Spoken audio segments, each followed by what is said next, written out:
Власта и опозицијата во клинч, и оди или не и оди на економијата.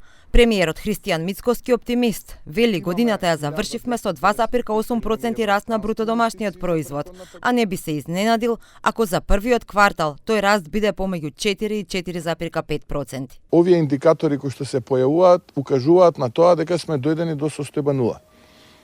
Имаме 1,255 милиони евра странски инвестиции за претходната година, од кои што рекордни 400 милиона во четвртиот квартал, со што повторно сме земја со најголем број странски инвестиции пер капита по глава на жител во регионот и во првите 3 во Европа.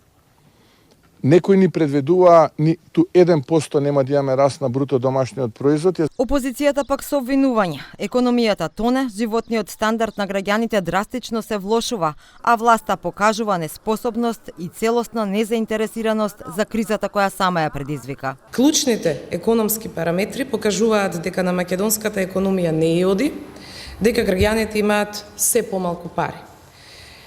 Инфлацијата е зголемена и изнесува 5%. Цените на храната се зголемени за 20%, индустриското производство е во пад од 1,4%, а извозот е намален за 5,9%.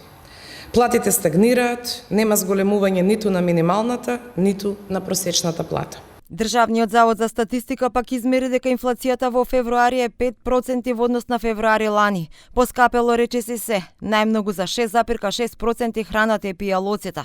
Сепак за премиерот, овие бројки се однесуваат на период кога не беше на сила владината мерка за ограничување на маржите. Очекува пониска инфлација во март.